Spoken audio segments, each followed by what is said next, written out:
Have you ever wondered who really is Lucifer? Was he the prince of darkness or just a misinterpreted character throughout history? The name Lucifer evokes images of rebellion and fall, but its origin is much more complex than popular versions suggest. Before becoming synonymous with Satan, he was once a brilliant star in the firmament of mythology and religion.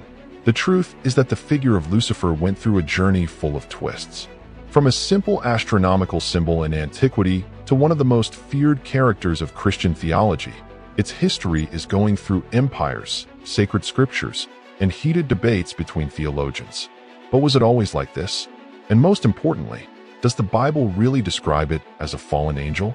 In this journey, we will explore how the term Lucifer emerged, how its interpretation has changed over the centuries, and how texts such as the Book of Enoch and the Latin Vulgate have helped shape the figure we know today. From the beliefs of primitive Christianity to the influences of the Roman Empire, we will dismantle myths and find out what is really behind this controversial name. Prepare for a fascinating trip through history, theology, and mythological influences that have transformed Lucifer into one of the most intriguing characters in religious tradition. In the end, you can draw your own conclusions about who or what it really is. Is it ready? Few people know, but there was one Lucifer in the history of Christianity. Far from being a demonic figure, Lucifer of Cagliari was a 4th century bishop who became known for his tireless struggle against Arianism, a doctrine that denied the full deity of Christ. In a time of fierce theological disputes within the Roman Empire, he became one of the fiercest defenders of Christian orthodoxy, opposing the emperor and the clergy that favored heresy. But this resistance was a high-price exile. Even away, he never gave in. During his years of exile, Lucifer de Cagliari continued to write letters and treated denouncing what he considered a weakening of the Christian faith. His stubbornness and devotion earned him both admirers and enemies. Interestingly, unlike the negative image that the name Lucifer would have centuries later, at the time, he was seen as a true warrior of faith. This is one of those ironies of history that show us how the meaning of words can dramatically change over time. After his death, Saint Lucifer was venerated especially in Sardinia, his homeland. His firmness not to negotiate the principles of Christianity made many consider him a martyr of faith, even if he was not murdered. Today, his memory is almost unknown, overshadowed by the modern association of the name Lucifer with the devil. But did this name always have this negative connotation? Or does the story have more layers than we usually think? If we look at Latin, we find that Lucifer has a very different meaning from what we imagine today. In fact, it was just a common term used to describe something brilliant, bright. But how did a name associated with light become synonymous with darkness? This is what we will explore next. The word Lucifer comes from the Latin Lucifer, which means bearer of light. In ancient Rome, this term was used to describe the morning star, the planet Venus, which shines intensely before sunrise. No fallen demons or angels, just a poetic name for an astronomical phenomenon. The curious thing is that this idea of a star who appears and then disappears inspired several mythologies, some of them linked to the rise and fall of gods or kings. And that's when things started to change. In Greco-Roman traditions, the morning star was seen as a symbol of rebirth and renewal.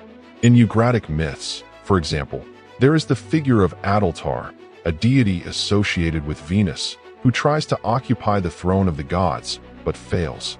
This kind of narrative helped shape later the idea of a grand being who tries to climb to power and is overthrown. But for a long time, Lucifer continued to be just a title attached to light, not evil. Even the Christian Bible itself used this word neutrally. A surprising detail is that Christ is also called the morning star in the book of Revelation 22:16. The association between light and deity was common in various cultures, and Christianity adopted this symbolism to describe Jesus as the light that illuminates the world. So, how was something that was seen as positive became a reference to the devil? This confusion began to gain strength with subsequent biblical translations and theological interpretations. The great turnaround came with the Latin Vulgate, the translation of the Bible made by Jerome in the 4th century. In translating an excerpt from Isaiah 14:12, where the king of Babylon is compared to a fallen star, he chose the word Lucifer to represent this figure. It was a simple linguistic detail, but it opened the doors for future interpretations that Lucifer was not just a star, but an angel who fell from the sky. This idea has been consolidated over time, and here we enter one of the greatest misconceptions in the history of biblical interpretation. If we ask many people where the Bible mentions Lucifer, most will say that it appears as the name of the devil. But this is not quite true. The word Lucifer only appears in the Latin Vulgate, and yet, not in the context that many imagine. In the Old Testament, more precisely in Isaiah 14:12, there is an excerpt that says Quomodo cessadisto of Calo, Lucifer, filho aurora, which in Portuguese means how did you fall from heaven, O Lucifer, son of Aurora? But is this verse talking about a fallen angel? In fact, the context of Isaiah 14:12 has nothing to do with Satan, but the prophet is talking about the king of Babylon, probably a reference to King Nebuchadnezzar or some other figure of power that was seen as a god. That the stretch is part of a derision song against this king, comparing his fall to a star that shone in the sky and then disappeared. That this poetic language was common in Jewish traditions in the Middle East, but over time, the interpretation of this verse was distorted. In the New Testament, we found a curious turnaround. In the book of Revelation 22:16, Jesus is called the morning star, a title that is ironically very similar to what was attributed to Lucifer. If we were to follow the logic of some mistaken interpretations, we could say that Christ and Satan are the same entity, which obviously makes no sense. That this shows us how translations and traditions can completely transform the meaning of a term over the centuries. That it was only in the Middle Ages that this connection between Isaiah 14:12 and the devil began to gain strength. The theologians like Tertullian and Origen of Alexandria began to interpret this passage as a reference to the fall of Satan. This view was eventually absorbed by Western Christian theology, consolidating the idea that Lucifer was the original name of the devil before his rebellion. But does this association make sense in the light of the older texts? To better understand, we need to look at the origins of the dropped angel concept. The idea of fallen angels did not come directly from the Bible, but from apocryphal texts and parallel traditions. One of the most influential is the Book of Enoch, an ancient writing that details the story of a group of rebel angels known as the Vigilantes. That according to this narrative, these heavenly beings descended to the earth, seduced by the beauty of human women. That its leader was not Lucifer, but Semiasa, and his transgression resulted in the creation of the dreaded Nephilims, hybrid giants that allegedly devastated the earth. In primitive Judaism, there were different interpretations of what exactly meant the fall of these angels. Some saw this as an act of rebellion, others as a mistake motivated by desire. But at no time, the Book of Enoch speaks of Lucifer as the leader of this heavenly revolt. The connection between Lucifer and the idea of an angel who fell out of pride only began to consolidate later, when Christian theologians interpreted Isaiah 14:12 from this perspective. That another interesting point is that the rabbinic tradition does not always see the fallen angels as completely evil. Some versions suggest that they were only disobedient, but they still played important roles in the history of humanity. However, over time, Christian theology began to define a more rigid separation between angels and demons, reinforcing the idea that a falling heavenly being would necessarily become evil. This is how Lucifer's image was blending with that of the rebel angels. So if the concept of fallen angel did not originate from the Bible, why did it become so popular? The answer lies in theological interpretation. Over the centuries, the church needed an archetype of absolute evil, a being that represented the opposition to God clearly. And who better to occupy this role than a bright angel who falls from the sky? Thus, the story of Lucifer was being shaped, mixing with elements of the Book of Enoch, Isaiah, and the New Testament. But there is a specific verse that helped reinforce this idea, Isaiah 14:12. Which we will analyze below. That if there is a verse that has completely changed perception of Lucifer, it is Isaiah 14:12. He says, "How have you fallen from heaven, O Lucifer, son of the white?" Many believe that this passage refers to Satan, but in reality the context points to another figure, the king of Babylon. Isaiah was making a fierce criticism of an arrogant monarch, comparing his fall to that of a shining star and then disappeared. This was a common metaphor in the ancient world for kings who found themselves divine but were defeated. Confusion began with the translation of the Latin Vulgate in the 4th century. Jerome chose the word Lucifer to translate the Hebrew expression Helel ben Shahar, which means morning star, son of dawn. In the original Hebrew, this was just a poetic way of referring to the brightness and fall of a ruler. But over time, interpretation has changed, as Lucifer means bearer of light, and some Christian traditions were already seeking a name for the devil before the fall. This word was associated with the concept of a rebel angel. Another curious detail is that the Jewish tradition never interpreted Isaiah 14:12 as a reference to a fallen angel. For Jewish scholars, this passage has always been about Babylonian exile, a traumatic event for the people of Israel. King Nebuchadnezzar, who destroyed Jerusalem and took the captive Jews, was seen as a tyrant who thought he was above all, but in the end was knocked down. This context makes every sense within the biblical narrative, but was forgotten as Christian theology developed new interpretations. So, if Isaiah wasn't talking about Satan, why did this interpretation become so strong? The answer lies in the writings of the Church's parents, such as Tertullian and Origen of Alexandria. They began to connect Isaiah 14:12 with other Bible passages that talk about the fall of Satan, creating a new narrative. Thus, what was just a political metaphor became one of the most persistent myths of Christian tradition. But their influence did not stop there. In fact, it was essential to consolidate the idea of Lucifer as an evil being. Let's explore this in the next topic. The idea of a heavenly being that falls from heaven and becomes an enemy of God has not arose out of nowhere. It was built over time, influenced by various currents of Jewish and primitive Christian thinking. In the early centuries of Christianity, theologians like Tertullian and Origen of Alexandria began to associate the fall of Satan with Old Testament passages, including Isaiah 14:12 and Ezekiel 28, who talk about proud kings being humiliated. This interpretation was spreading and gradually became the dominant view within Christian theology. Origen, one of the most influential thinkers of the time, believed that Satan was a good created angel, but fell by his own will, becoming God's enemy. This idea fits well with the vision of a world divided between good and evil. Tertullian, on the other hand, reinforced the notion that the devil was an evil being and responsible for everything that diverted humans from true faith. Over time, these interpretations were being absorbed and combined with older traditions about fallen angels. Another great influence came from the rabbinic tradition, which brought stories about rebel angels, many of them based on the Book of Enoch. In Judaism, these angels were not necessarily called Lucifer, but there was already the idea of heavenly beings who were punished for challenging God. Some rabbis saw these fallen angels as punishment for humanity, while others believed that their rebellion was an error of judgment, not an act of pure evil. But when these concepts were absorbed by primitive Christianity, the figure of Satan was consolidated as God's great adversary. This is how a set of scattered ideas was merging until we create the image we know today. However, an essential element is still lacking in this story: extra-biblical texts, such as the Book of Enoch, which played a fundamental role in the creation of this mythology. In the next topic, we will explore how these writings helped shape the notion of fallen angels and heavenly rebellion. If there is a text that helped shape the idea of fallen angels, it is the Book of Enoch.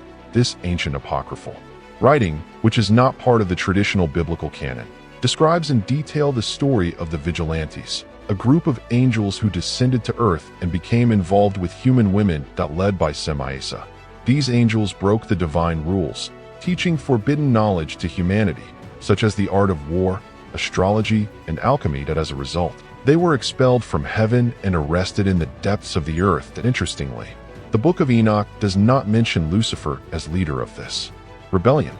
The later Christian tradition eventually mixed the stories, merging the narrative of the Vigilantes with the idea of the fall of a powerful angel who rebelled against God. In addition, the text also mentions the Nephilims, hybrid giants born of the union between angels and human. According to the report, these creatures were one of the reasons for the flood, as they corrupted the earth with its violence and pride. The influence of Enoch's book was huge, especially in the early centuries of Christianity. Many of the concepts of punished rebel and heavenly beings that today we associate with the devil came from these narratives. However, The church ended up leaving this book from outside the official Bible, as its ideas did not fit perfectly into the theology that was forming. Nevertheless, the impact of this text remained and was eventually absorbed in other ways within the Christian tradition, but the idea of a divine being that falls from heaven was not exclusive to Judaism and Christianity. Older legends,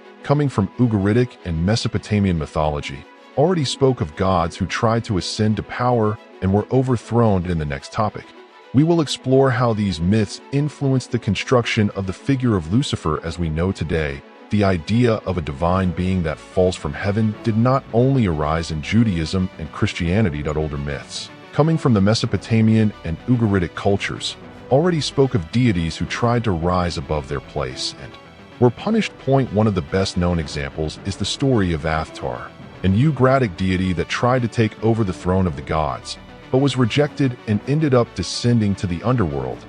This myth has interesting parallels with the idea of an angel who wanted to usurp the power of God and was expelled in Sumerian mythology. There is also the case of Inanna, or Ishtar, the goddess of love and war, who tries to climb the heavens, but ends up coming down to the underworld and facing a tragic destiny. Although this narrative has significant differences from Lucifer's Christian myth, the notion of a fall from arrogance or ambition is present. These stories help shape the view that ascending to divine power without permission leads to ruin, a theme that was later adapted to Christian theology. Another great influence comes from the figure of the Greek god Prometheus, who challenged the gods by stealing fire to humanity. As a punishment, he was chained to a rock and condemned to eternal suffering. Here, again, we have the idea of an enlightened being that disobeys the divine order and pays a price for it.